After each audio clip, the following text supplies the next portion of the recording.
Ladies and gentlemen, today's video goes hand in hand with one that we watched yesterday. Yesterday, we checked out an ex-Treyarch employee's look at what happened with Black Ops 7, why the campaign was perceived so badly, so on and so forth. Now, today we have something a little bit different. A video by someone by the name of Pounder McNasty, which, honestly, wicked name. But the title of this one is Black Ops 7's Deceptive 2-Year Development Cycle. And I've heard a lot of things about Black Ops 7, that it was a 7-year development cycle, that it was a 5-year development cycle, that it was developed alongside Black Ops 6, and now that it was a 2-year development cycle. And I want to hear what the truth is. So let's see what Pounder McNasty has to say about this. Black Ops 7 is bad on purpose. Over the course of the last couple of years, we've seen marketing headlines like this one, which talks about how new Call of Duties have 4-year development cycles. So this was a big thing, and a big part of the sales pitch for Black Ops 6 was the idea that Black Ops 6 was going to be the first 4-year developed Call of Duty. That's why, remember when I said 5 years development for Black Ops 7? 1 extra year. They were developed together. Which on paper sounds incredible, right? But what if I told you that this 4-year development cycle is actually a clever sleight of hand? Historically, we've had a rigid 3-year rotation. Infinity Ward, I wouldn't say rigid. Treyarch, and Sledgehammer. But that model is dead. Quietly, behind the scenes, Activision has restructured the entire pipeline into something new. A platform and an expansion model designed to sell you glorified DLC as a full $70 release. Black Ops 6 and 7 had 8 studios working on the titles. This is the story of how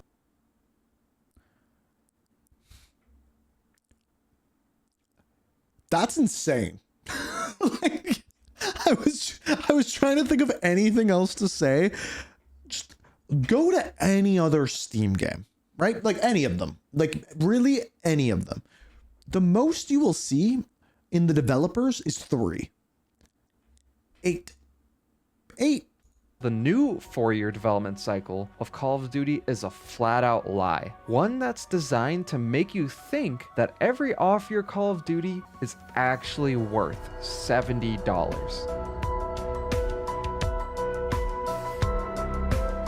Wicked title. From concept to deception. Wicked title.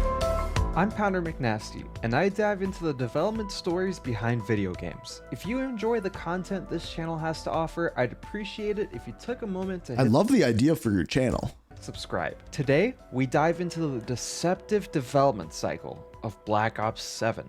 To understand the reality of Black Ops 7, we have to take a look at how the old system broke.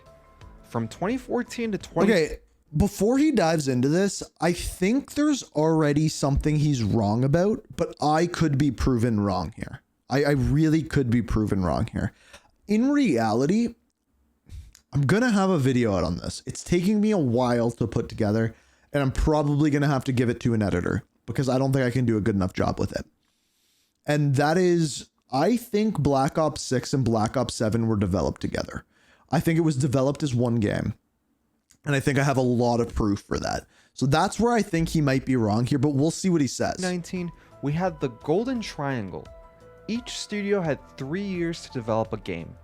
Infinity Ward did the gritty military game, Treyarch did the cerebral Black Ops stuff, and Sledgehammer, well, they did the experimental stuff. Yep. But it worked. But then, 2 things happened that completely destroyed this rhythm. First, the Warzone singularity. In 2020, Warzone singularity. I love calling it that. Launched and fundamentally broke the siloed development model. Before this, when a studio finished a game, they were done, except for some DLCs. But Warzone is a hungry beast that needs constant feeding. Resources that were supposed to be making the next game, texture artists, weapon balances, and network engineers, were siphoned off to keep the Battle Royale afloat. The distinct 3-year development cycle effectively became a 2-year plus Warzone support development cycle. Second, the Sledgehammer implosion. During the development of the 2020 title, Sledgehammer Games and Raven Software were essentially at war with each other over creative I forgot about this. Direction. The project fell apart. Activision had to pull the ripcord, and Treyarch had to come in to save the day, forcing them to ship Black Ops Cold War a full year ahead of schedule. Yeah, that's true. This shattered the timeline.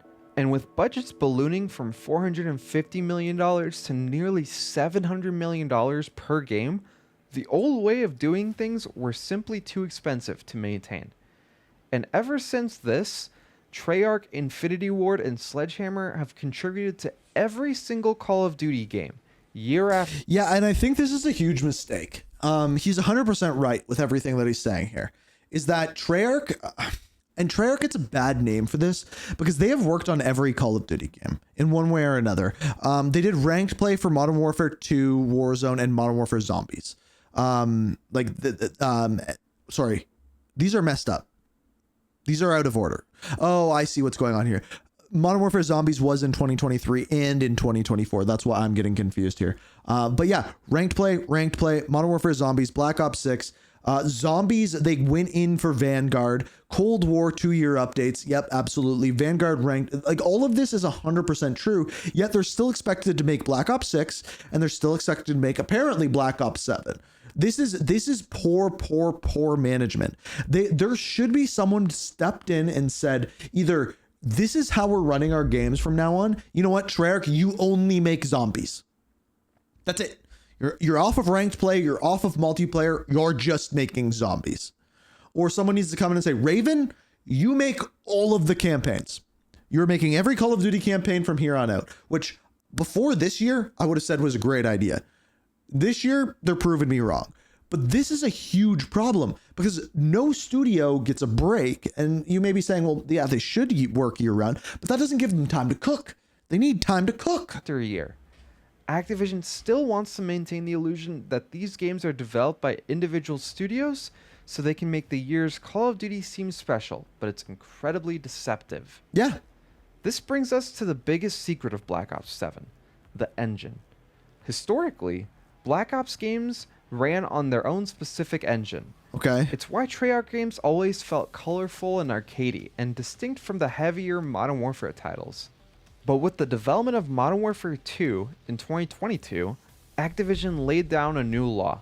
This happened with Everybody Vanguard, used but the new unified engine, or in other cases, IW9. yep. This is where that 4-year I could be wrong, but I'm pretty sure that started with Vanguard. But development cycle for Black Ops 6 and 7 actually went. It wasn't just spent on creative innovation, it was spent on technical debt. Treyarch had to take the specific feel of a Black Ops game and rebuild it completely from scratch inside Infinity Ward's engine. This is a massive upfront investment, but it had a specific purpose: asset portability. By unifying the engine, assets can now be swapped seamlessly between studios. A weapon model created by Infinity Ward can be dropped into a... this is 100% correct. If you look at something like Modern Warfare Zombies compared to Endgame, compared to DMZ, there's massive similarities between all of them. It's because they're all on the same engine. It's copy and paste of assets. 100%. There are buildings in Endgame that are the same buildings that are in Warzone, that are the same buildings that are in DMZ, that are the same buildings that are in Zombies. 100%. And that is done on purpose so that they can create things faster. And it could be done well, but the way they do it, it's not. a Treyarch game. A texture set from Warzone works in Black Ops. This portability is the secret sauce that enabled the Year 2 strategy. It allows the developers of the next game to reuse the environmental assets, physics, and lighting of the previous game entirely. But you know what that does? Make it boring. The distinction between Game 1 and Game 2 stops being about code and starts just being about the content itself. And this strategy was tested with Modern Warfare 3, which had an insane 16-month development cycle. If you want to know what the future of Call of Duty looks like, just look at the past. Modern Warfare 3, which was released in 2023, is the prototype for this new era. Industry reports, most notably from Jason Schreier at Bloomberg, initially identified this project as a premium expansion for Modern Warfare 2. It was supposed to be a Year 2 support pack.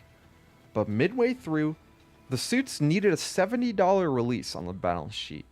So, the expansion was rebranded as a full game. And the result of this? A title developed in just 16 months that relied almost entirely on remastered maps from 2009 to fill the content void. They didn't have time to design new maps, so they just made the old ones look pretty.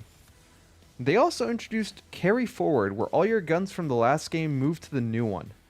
While marketed as consumer friendly, it blurred the line, effectively making MW3 a plus version of MW2 rather than a new game. So where this would actually be consumer friendly is if the next game was free. Where this becomes not consumer friendly is when they slap a $70 price tag on it. Like, just to be like this is such an argument that people take one side or the other on, and it's stupid. Because the way that this should work is, okay, you want this to be consumer friendly. Okay, it's year 2 of the same game. If you're using the same guns, the same assets, the same maps, the same thing another year, why should you pay another $70 for it? Am I making sense? And I think that's it. That's the only way you need to look at it. So if it was free, Carry Forward makes sense. If you're charging $10 for an update to it, it makes sense. If you're charging $70 for a brand new game, none of the maps, none of the assets, none of the weapons, none of the anything should be the same. It should be a new game. At least as what I'm used to in video games, that's what I would expect. This is the model. A platform setter followed by a content sequel. So what does this mean for us right now? It means Black Ops 6 is the platform setter.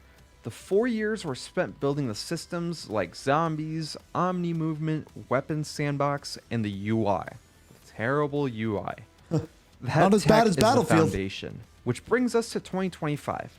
Project Saturn, aka Black Ops 7, reports indicated that Black Ops 6 and this new Black Ops 7 were developed simultaneously. Black Ops 6 This laid is the part that I'm groundwork, interested and in, by the Black way. Ops 7 was the content sequel. This is why we see things like Gobblegums, Augment Research, and some character skins transferring over to Black Ops 7. The game is essentially a DLC for Black Ops 6. It also explains why they're marketing it as a sequel to Black Ops 2. The content roadmap for Black Ops 7 will include a mix of remastered maps, a strategy from MW3, alongside some new ones. They were banking hard on nostalgia, and since nostalgia is a hell of a drug, it makes it really easy for Activision to just pump out remastered versions of maps from Black Ops 2 in an attempt to capture the older Call of Duty audience. This is the Avengers Infinity War / Endgame model, albeit with a fraction of the excitement behind those movies, where both movies were shot back to back to save money on actors and sets. Yeah, no, he's not wrong. Black Ops 7 isn't a game being built from scratch. It's the second half of the content pipeline generated during the Black Ops 6 production phase. The assets, the storyboards, and the mechanics are already done. Black Ops 7 launched with a focus on remastered maps from Black Ops 2 alongside a mix of new maps. High content volume, low design risk. And to put a bow on Black Ops 7 feel like a completely new entry, they even... Did you hear what he just said there? Did you hear what he just said there? High content volume, low content risk. Do you realize what that, like, what's going on? Did you see what just happened with season 1? There's a reason why this is the biggest season ever in Call of Duty. It's because they were able to reuse almost every single asset that they've already done. Do you see what I'm saying? had AI generated calling cards, so they wouldn't have to focus artists' attention on this expansion pack. And of course, the new parent company of Call of Duty isn't upset about this. In fact, they're probably over the moon. They're talking about In Xbox. 2023, Microsoft acquired Activision. And I remember initially This is a well-written video. thinking that maybe they would make Call of Duty better, but I was completely wrong. We all were, buddy. The reality is that Microsoft actually wants to make Call of Duty easier to make instead of a better game. I thought that the leadership at Xbox would quote-unquote free the developers from yearly releases, but I was dead wrong. I mean, take a look at what Bobby Kotick had to say about Phil Spencer and the leadership team at Xbox post-acquisition. You know, Phil Spencer's a great guy. This is probably not a widely known story. He's a Microsoft Games leader. So I hired Phil to come run one of our business units. Oh, I didn't know that. And I didn't see he this. calls me up and he said, they just offered me the head of Xbox. And I said, dude, like, Take it. you know what? I want you here and I would love to have you here, but like, that's your dream job. And so go do it. But so like, I was ready to hire him to come probably be my successor. And, so that was an easy part of like doing this deal too. How did I not hear that? Can we also say that when part of Microsoft buying Activision was kicking Bobby Kotick out? I've never seen this before. I don't know how I've never seen this before. I knew the guy, I liked the guy, and I thought he'd be a good Steward. really good steward for the business for the future. And so far what I've heard is they haven't really changed too much.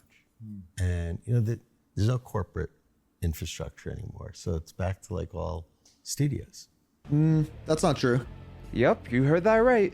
He had offered Phil Spencer a job at Activision to eventually become the CEO of Activision before Phil Spencer became the head of Xbox. These two companies aren't much different from each other. There's actually no hope for Call of Duty becoming a great game based on merits instead of the name of the game. A short couple of months before the release of Black Ops 7, Activision announced that Carry Forward would no longer be a part of Black Ops 7 due to massive backlash related to skins. Since the absolute ridiculous gun skins would not be going forward in Black Ops 7, they thought that it would be enough to appease the fans into believing Black Ops 7 would be more grounded. But of course, they weren't fooling anybody. With Battlefield 6 looming, it was clear to Activision that this year's Call of Duty was going to be a dud. But no point in not releasing it at this point, since it's practically guaranteed to sell well because it's Call of Duty. It's practically like McDonald's at this point. And putting the pitchforks down for a second, I'm sure the developers have no say in how this expansion is marketed, and I applaud them for being able to push out this much content within the confines of Black Ops 6. There is absolutely no one to blame here but Activision and Microsoft themselves. The 4-year development cycle of Black Ops 7 is a marketing truth that masks an industrial reality. Yes, Treyarch was quote-unquote the leader of the 4-year development cycle, but those years were spent rebuilding the franchise's systems into a unified engine and putting out fires. That's not even true though. I wish that was true. I wish that what he just said there was true. And they apparently they did take like a year to build Omni Movement, which is insane, especially because they're probably getting rid of it next year.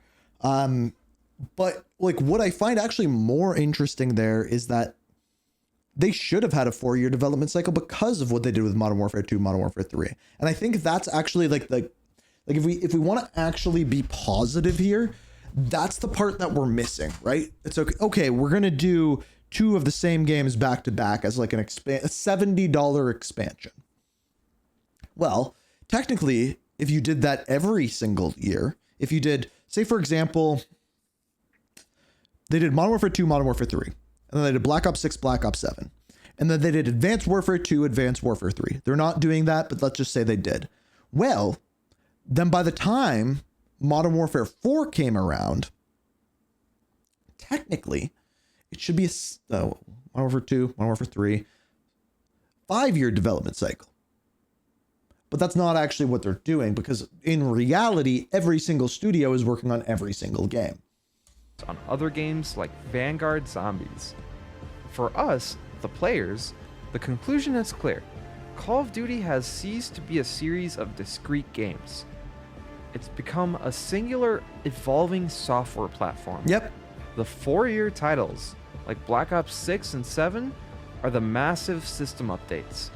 Kinda like the move from Windows 10 to Windows 11. The Year 2 titles, like Black Ops 7, are the content drops marketed as full releases to sustain the revenue machine. Let me know what you think about this. That really is the only statement he needed to say, really, right at the end there, because he's right.